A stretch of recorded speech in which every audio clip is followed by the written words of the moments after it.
Anne of Green Gables by Lucy Maud Montgomery. Chapter 29. An Epoch in Anne's Life. Anne was bringing the cows home from the back pasture by way of Lover's Lane. It was a September evening, and all the gaps and clearings in the woods were brimmed up with ruby sunset light. Here and there the lane was splashed with it, but for the most part it was already quite shadowy beneath the maples, and the spaces under the firs were filled with a clear violet dusk like airy wine. The winds were out in their tops, and there is no sweeter music on earth than that which the wind makes in the fir trees at evening. The cows swung placidly down the lane, and Anne followed them dreamily, repeating aloud the battle canto from Marmion, which had also been part of their English course in the preceding winter, and which Miss Stacy had made them learn off by heart, and exulting in its rushing lines and the clash of spears in its imagery. When she came to the lines, "The stubborn spearsmen still made good their dark, impenetrable wood," she stopped in ecstasy to shut her eyes, that she might the better fancy herself one of that heroic ring. When she opened them again, it was to behold Diana coming through the gate that led into the berry field, and looking so important that Anne instantly divined there was news to be told. But betray too eager curiosity she would not. "Isn't this evening just like a purple dream, Diana? It makes me so glad to be alive. In the mornings I always think the mornings are best, but when evening comes I think it's lovelier still." "It's a very fine evening," said Diana. "But oh, I have such news, Anne. Guess. You can have 3 guesses." "Charlotte Gillis is going to be married in the church after all, and Mrs. Allan wants us to decorate it," cried Anne. "No, Charlotte's beau won't agree to that, because nobody has ever been married in the church yet, and he thinks it would seem too much like a funeral. It's too mean, because it would be such fun.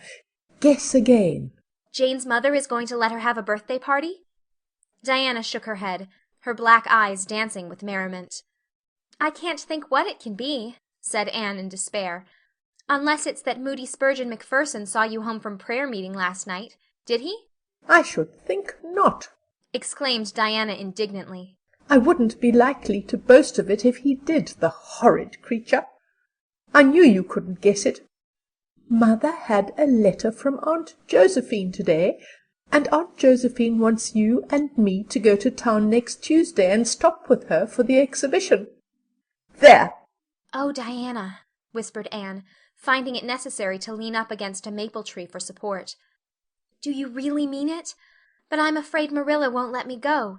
She will say that she can't encourage gadding about. That was what she said last week when Jane invited me to go with them in their double-seated buggy to the American concert at the White Sands Hotel. I wanted to go, but Marilla said I'd be better at home learning my lessons, and so would Jane. I was bitterly disappointed, Diana. I felt so heartbroken that I wouldn't say my prayers when I went to bed. But I repented of that and got up in the middle of the night and said them." "I'll tell you," said Diana. "We'll get Mother to ask Marilla.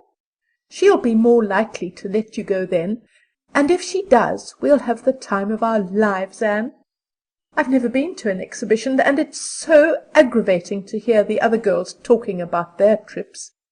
Jane and Ruby have been twice, and they're going this year again." "I'm not going to think about it at all until I know whether I can go or not," said Anne resolutely. "If I did and then was disappointed, it would be more than I could bear. But in case I do go, I'm very glad my new coat will be ready by that time. Marilla didn't think I needed a new coat.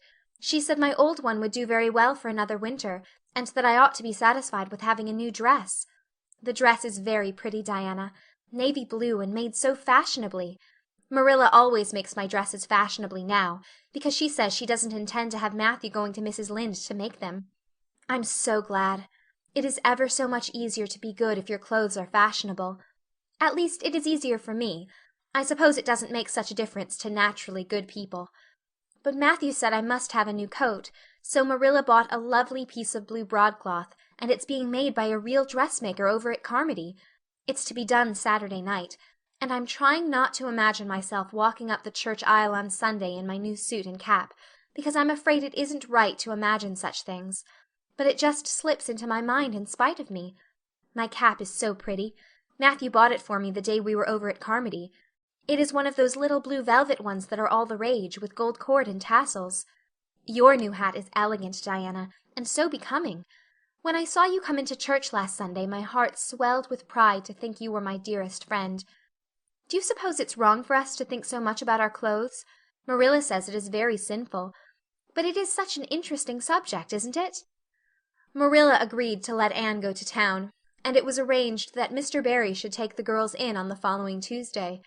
As Charlottetown was 30 miles away, and Mr. Barry wished to go and return the same day, it was necessary to make a very early start. But Anne counted it all joy, and was up before sunrise on Tuesday morning. A glance from her window assured her that the day would be fine, for the eastern sky behind the firs of the haunted wood was all silvery and cloudless. Through the gap in the trees a light was shining in the western gable of Orchard Slope, a token that Diana was also up. Anne was dressed by the time Matthew had the fire on, and had the breakfast ready when Marilla came down, but for her own part was much too excited to eat. After breakfast the jaunty new cap and jacket were donned, and Anne hastened over the brook and up through the firs to Orchard Slope. Mr. Barry and Diana were waiting for her, and they were soon on the road. It was a long drive, but Anne and Diana enjoyed every minute of it. It was delightful to rattle along over the moist roads in the early red sunlight that was creeping across the shorn harvest fields. The air was fresh and crisp, and little smoke-blue mists curled through the valleys and floated off from the hills. Sometimes the road went through woods where maples were beginning to hang out scarlet banners.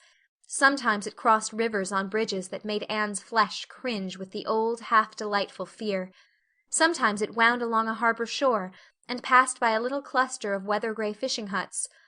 Again it mounted to hills, whence a far sweep of curving upland or misty blue sky could be seen. But wherever it went there was much of interest to discuss. It was almost noon when they reached town and found their way to Beachwood.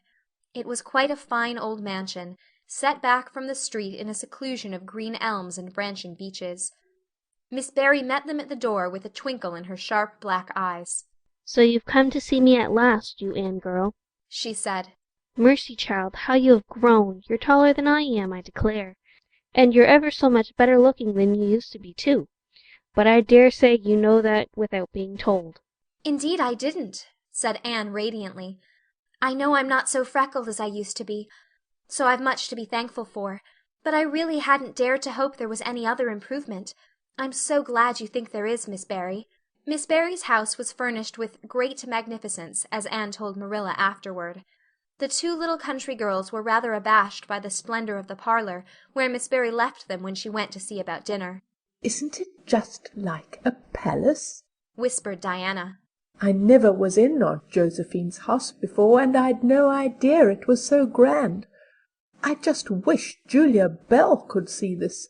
She puts on such airs about her mother's parlor." "Velvet carpet," sighed Anne luxuriously, "and silk curtains. I've dreamed of such things, Diana. But do you know, I don't believe I feel very comfortable with them after all. There are so many things in this room, and all so splendid, that there is no scope for imagination. That is one consolation when you are poor. There are so many more things you can imagine about." Their sojourn in town was something that Anne and Diana dated from for years. From first to last it was crowded with delights. On Wednesday Miss Barry took them to the exhibition grounds and kept them there all day. "It was splendid," Anne related to Marilla later on. "I never imagined anything so interesting.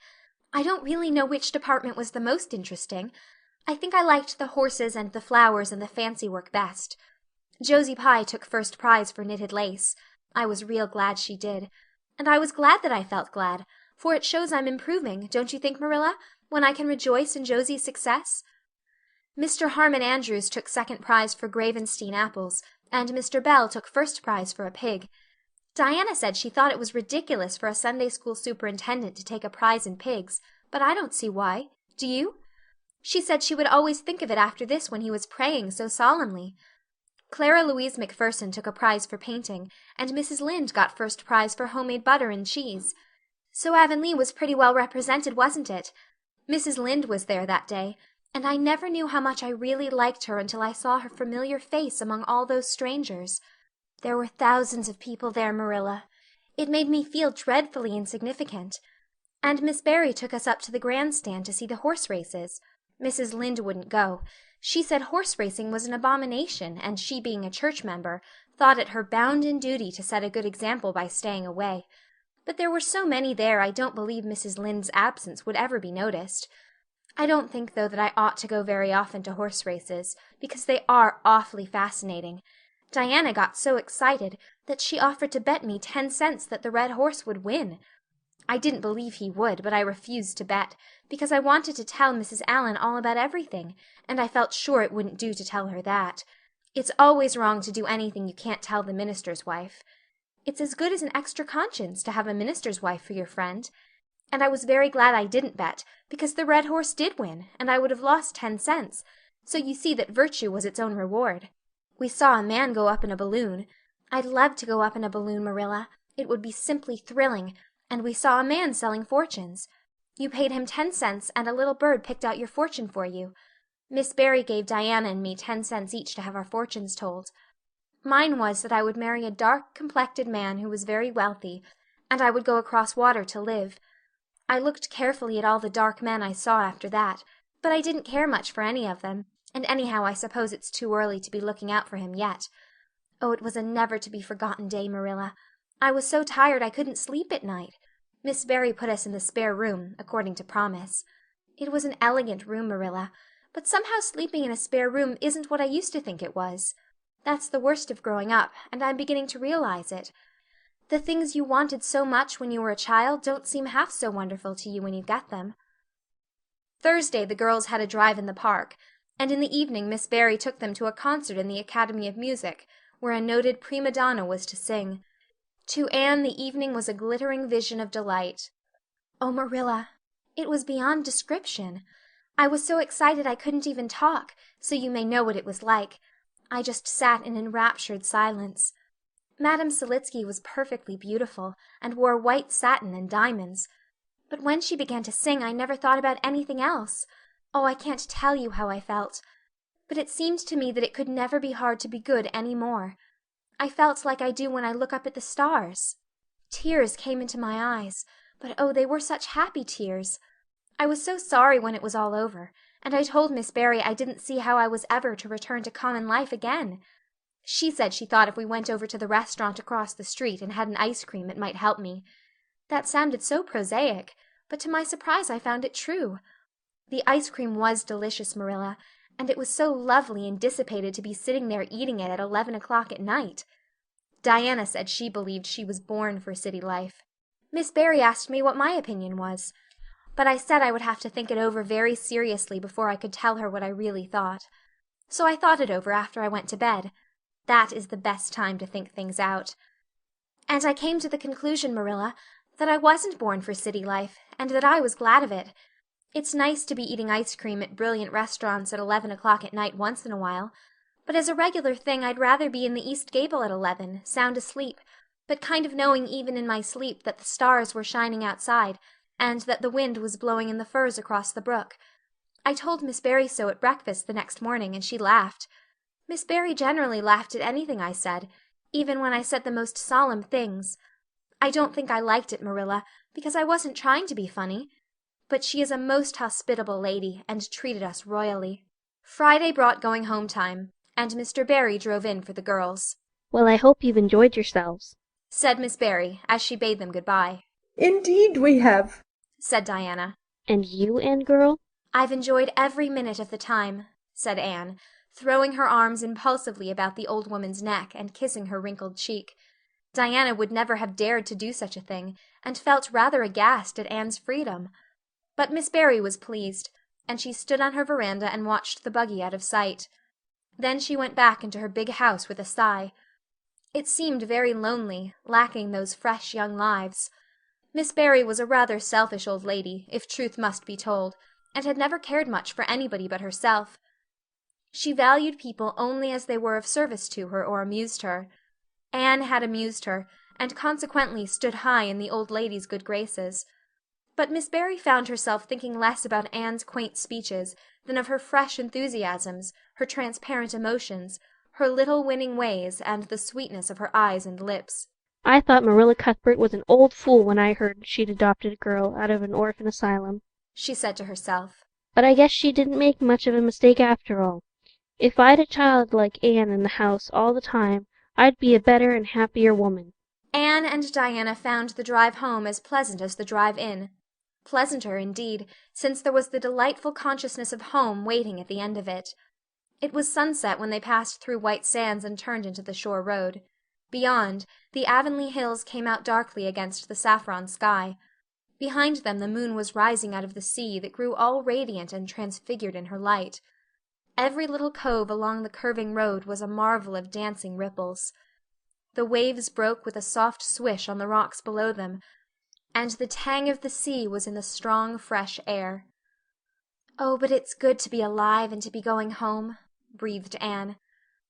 When she crossed the log bridge over the brook, the kitchen light of Green Gables winked her a friendly welcome back, and through the open door shone the hearth fire, sending out its warm red glow athwart the chilly autumn night. Anne ran blithely up the hill and into the kitchen, where a hot supper was waiting on the table. "So you've got back?" said Marilla, folding up her knitting. "Yes, and oh, it's so good to be back," said Anne joyously. "I could kiss everything, even to the clock. Marilla, a broiled chicken! You don't mean to say you cooked that for me?" "Yes, I did," said Marilla. "I thought you'd be hungry after such a drive and need something real appetizing. Hurry and take off your things, and we'll have supper as soon as Matthew comes in.